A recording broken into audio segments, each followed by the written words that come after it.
Ever pondered the existence of giants in the land of Sardinia? This question may sound like something straight out of a fantasy novel, but for the people of Sardinia, it's a part of their rich and storied history. The island is dotted with giant, megalithic structures, remnants of a time long past, that whisper tales of gigantic beings who once roamed the land. These aren't just tall tales spun by imaginative minds, but a vibrant part of Sardinian culture, deeply rooted in their mythology. Stories of giants who shaped the landscape, erecting towering structures with ease, have been passed down from generation to generation. But where does myth end and history begin? The lines between folklore and fact blur, painting a captivating picture that continues to mystify scholars and enthusiasts alike. This is the enigma of the Sardinian giants, a tantalizing blend of the tangible and the mythical. Could giants really have roamed this mysterious island? Imagine towering stone structures, centuries old, standing as silent witnesses to a forgotten time. What secrets do these megalithic structures hold? Sardinia, a beautiful island in the Mediterranean, is home to a vast array of these ancient stone monuments. Each one a marvel of engineering, a testament to the abilities of a people long gone. Among these, the Nuraga stand prominent. These Bronze Age towers, often found in clusters, present a striking image. They are circular, conical structures built with massive, unworked boulders. Some reach heights of 25 feet, their interiors a maze of corridors and chambers. But the Nuraga are not alone in their silent vigil. They are joined by the tombs of giants, another mysterious example of megalithic architecture. These tombs, with their long corridors leading to a central stele, are thought to have been public monuments, places of communal burial. Their sheer size, some over 35 feet in length, and their intricate construction suggest a society with advanced knowledge of stoneworking and architectural design. Beyond these two, numerous other stone monuments dot the Sardinian landscape. Menhirs, single-standing stones, often intricately carved, are scattered across the island. Dolmens, structures composed of large flat stones supported by vertical ones, are also found. Each of these structures, unique in their design, contribute to the overall mystery of Sardinian megalithic architecture. The scale and complexity of these structures is awe-inspiring. The precision required to fit each stone together, the understanding of weight and balance, the sheer physical effort of moving such massive stones. It's all staggering. These aren't the works of primitive cavemen. These are the projects of a sophisticated and advanced society. So we circle back to our question, a question that has puzzled historians and archaeologists for centuries. These structures, massive, intricate and imposing, stand as a testament to a forgotten era. An era that might have been inhabited by beings of immense strength and knowledge. Who could have built these magnificent structures if not giants? What if tales of towering beings weren't just the stuff of bedtime stories? Think about Sardinian mythology for a moment. The lore of this Mediterranean island is rich and steeped in tales of giants, beings of immense stature and strength. These colossal figures are not just peripheral characters that occasionally show up, but rather they are central figures, deeply woven into the fabric of Sardinian folklore. Take, for instance, the stories of the Essos Gigantes, or the giants. They are often depicted as builders of the island's megalithic structures, single-handedly lifting and placing massive stones with apparent ease.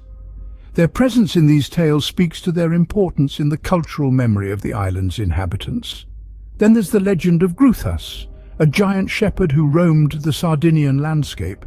His tale is one of tragedy, as he falls in love with a human woman, only to be rejected due to his size. The sorrow of Gruthas is said to have shaped the landscape itself, a testament to the indelible mark these mythical giants left on the island and its people. These stories, among many others, showcase the significant role giants play in Sardinian mythology. They are not merely mythical creatures, but agents of change, builders and shapers of the island's physical and cultural landscape. Were these stories just figments of imagination or echoes of a lost history? What does science have to say about these fantastical beings? Let's delve into the realm of physical anthropology, the study of human biological and physiological characteristics and their development. Physical anthropology has provided some intriguing findings. It reveals that our prehistoric ancestors were not the towering figures we often imagine. For example, Homo habilis, one of the earliest members of the Homo genus, stood at approximately 5 feet tall.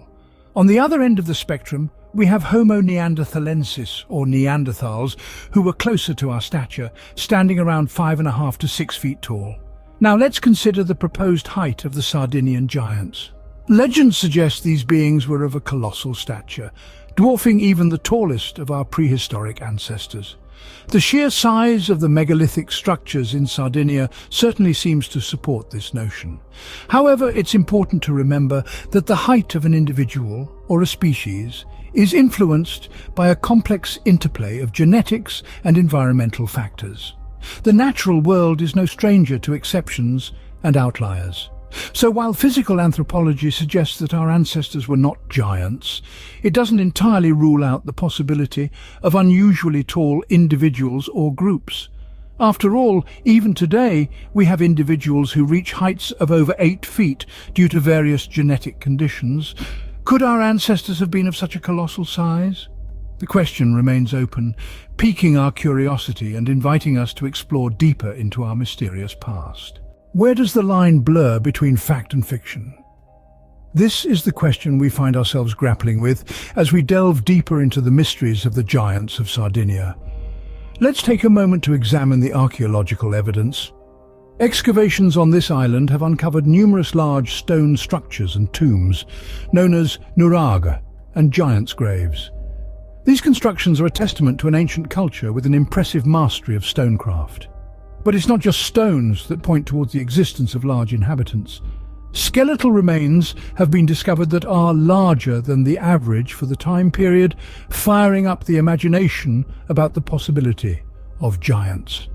However, we have to tread carefully.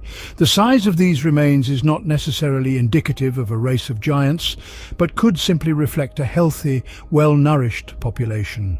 After all, size is relative, and our ancient ancestors were generally shorter than we are today, so the giant tag might be a bit of a misnomer. Now, let's turn our attention to the folklore.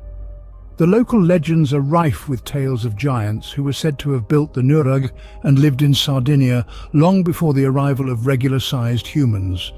These stories have been passed down from generation to generation, becoming an integral part of Sardinian identity. The interesting part is that there seems to be a certain overlap between the archaeological evidence and the folklore. Both suggest the existence of larger-than-average individuals who left behind monumental stone structures. But where archaeology stops short of declaring them giants, folklore fills in the gap, painting a vivid picture of a land inhabited by mythical beings of enormous size. So is there a contradiction? Not necessarily. It could be that the folklore is an embellished retelling of actual historical events. Or it could be that the archaeological evidence is misinterpreted, and the giants were simply a metaphor for a powerful, dominant culture. Are we looking at a forgotten chapter of history, or a myth that has captivated imaginations for centuries? It's a question that continues to intrigue us, and perhaps the answer lies somewhere in the middle. So, what's your take on the giants of Sardinia? We've journeyed through the imposing megalithic structures that scatter Sardinia's landscape, dipped our toes into the mythology of giants that pervades local folklore, and examined the physical anthropology aspect, which offers a unique lens to view this enigma. We've also weighed the archaeological evidence against the tales passed down through generations. The giants of Sardinia, a captivating blend of myth and forgotten history, continue to baffle and intrigue us. Isn't it fascinating how history often holds more questions than answers? This mystery, like many others, beckons us to delve deeper, to keep questioning, to continue exploring. It's a reminder that in the grand tapestry of human existence, there are still threads yet to be unraveled. Don't forget to like, subscribe, and comment with your thoughts on this captivating mystery. Until the next mystery, stay curious, explorers.